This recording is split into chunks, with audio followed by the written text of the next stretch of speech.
Hai semuanya, aku Salsabila, jurnalis kru Remalistik SMK Negeri 2 Pandeglang.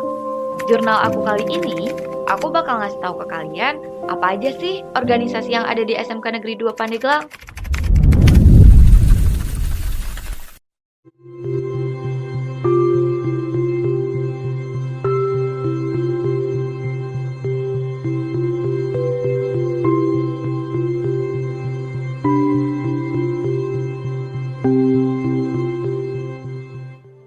Organisasi yang pertama dan yang paling populer tentunya ada OSIS, Organisasi Siswa Intrasekolah, di mana tugas mereka sebagai wadah untuk menampung aspirasi dari siswa di sekolah yang nantinya akan disalurkan ke guru. Nah, untuk menjalankan program kerja tersebut, para pengurus dibagi menjadi 5 sekbid. Yang pertama, ada sekbid kerohanian. Mereka nih yang biasa melaksanakan kegiatan yang berhubungan dengan keagamaan. Biasanya, mereka kerjasama dengan organisasi rohis. Kedua, sekbid wasbang. Mereka nih yang bertanggung jawab dalam melatih dan mengembangkan wawasan kebangsaan. Contohnya, dengan mengajari siswa sebagai petugas upacara. Di sekbid ini, mereka bekerja sama dengan organisasi paskibra. Ketiga, sekbid kesehatan. Sekbid ini sebagai pemasok obat-obatan yang diperlukan PMK dan membantu jika ada yang sakit saat upacara. Yang keempat, ada sekbid kewirausahaan. Mereka nih jagonya dalam hal jual beli. Kalau udah bikin kerajinan, mereka pasti buka pameran dan menjual hasil karya mereka kepada siswa. Terakhir, ada sekbid IT dan bahasa asing. Mereka yang biasa merancang poster untuk dijadikan spanduk di hari besar. Sedangkan untuk bahasa asing, mereka paling bisa nih bikin storytelling yang seru-seru. Nah, untuk organisasi yang kedua, ada Pramuka, Praja Muda Karana. Siapa sih yang nggak tahu sama organisasi yang melambangkan tunas kelapa ini? Dari SD sampai sekarang, Pramuka termasuk kegiatan wajib sekolah yang mesti kita ikuti. Nah, apa aja sih kepengurusan yang ada di Pramuka? Yang pertama, ada Pradana Putra dan Pradana Putri. Tugas mereka untuk mempertanggungjawabkan kinerja Dewan Ambalan kepada gugus depan. Kedua, ada Kerani dan Hartaka. Mereka nih yang paling sibuk mengurus perihal proposal dan selanjutnya ada juru adat. Mereka tuh yang biasanya bertugas dalam hal kelengkapan atribut. Ketiga, ada paskibra. Yap, pasukan pengibar bendera. Biasanya mereka nih pasukan yang mengibarkan bendera saat upacara hari Senin dan pada upacara peringatan Hari Kemerdekaan.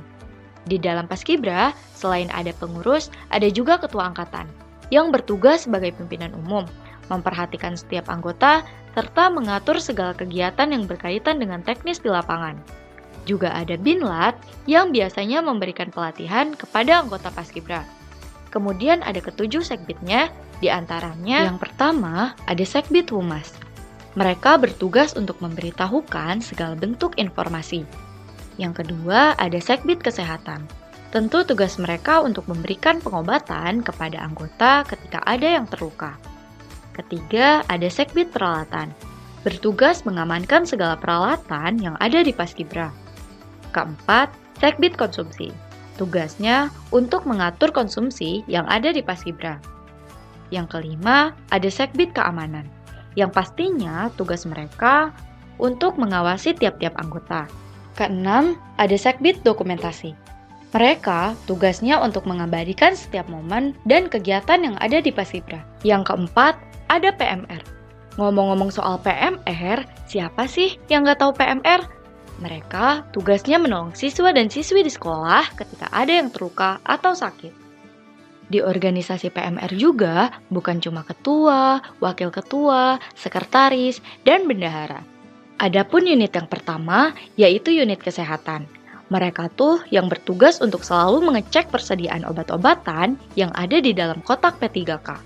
Unit yang kedua adalah unit persahabatan. Mereka bertugas untuk membuat mading kesehatan yang ada di sekolah. Unit yang ketiga yaitu unit bakti masyarakat. Tugas mereka untuk melaksanakan dan membuat pembagian piket UKS. Unit keempat adalah unit umum. Tugas mereka adalah memberikan materi dan praktek pertolongan pertama. Organisasi yang kelima ada Rohani Islam, atau yang biasa kita sebut Rohis. Rohis ini biasanya bertugas untuk memimpin pengajian di hari Jumat atau yang sering kita sebut Jumat. Di Rohis juga ada loh kesenian yang bernama Marawis. Biasanya mereka suka ditampilkan di hari-hari besar Islam. Di dalam Rohis juga ada yang namanya panggilan khusus, yaitu Ikhwan dan Akhwat. Rohis juga terbagi menjadi 5 bidang yang disebut biro. Yang pertama, ada biro dakwah, bertugas untuk memimpin pengajian di hari Jumat. Kedua, ada biro humas media. Mereka tugasnya untuk menyampaikan informasi. Yang ketiga, ada biro kesenian. Nah, biasanya mereka nih yang sering tampil untuk marawisan. Yang keempat, ada biro DKM. Mereka bertugas dan berperan aktif untuk mengelola masjid, sehingga terwujud sebagai tempat yang nyaman. Dan yang kelima, ada biro kaderisasi. Tugasnya untuk menyeleksi sikap kepemimpinan dari tiap individu. Keenam, ada kru remalistik, kru redaksi majalah dan jurnalistik. Kru dengan werpak biru ini selalu ada di setiap acara-acara sekolah loh untuk mengabadikan kegiatan-kegiatan sebagai dokumentasi. Kru remalistik bukan cuma bertugas untuk memotret aja, tapi dibagi menjadi beberapa divisi. Divisi pertama ada fotografi. Divisi ini biasanya bertugas ketika diminta oleh sekolah untuk mendokumentasikan acara-acara di sekolah. Divisi kedua ada videografi. Divisi ini juga nggak jauh beda loh sama divisi fotografi, yaitu bertugas ketika diminta oleh sekolah untuk memvideo acara-acara di sekolah, dan adapun kegiatan yang membuat garapan film. Divisi ketiga ada desain grafis. Biasanya, divisi ini bertugas untuk membuat poster memperingati hari-hari besar. Divisi keempat ada jurnalistik. Nah, untuk jurnalistik ini biasanya bertugas melakukan wawancara kepada narasumber untuk memperoleh informasi yang akurat dan kemudian akan disampaikan ke publik. Divisi terakhir ada divisi mading. Biasanya, divisi ini bekerja sama dengan divisi jurnalis untuk memperoleh informasi yang nantinya akan ditempelkan di mading. Ketujuh, ada Species. Kepanjangan dari Super Power English Communication International Zone. Mereka di sekolah biasanya dikenal luas dengan English Club. Tentu kalian udah pada tahu dong, apa aja sih yang dipelajari oleh Species ini?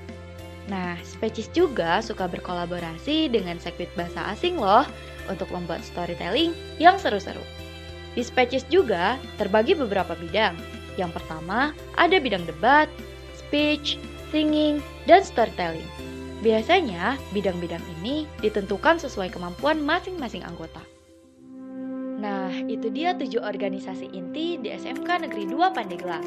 Dari 7 organisasi ini, kita tahu pentingnya arti kerjasama, tanggung jawab, dan rasa kekeluargaan.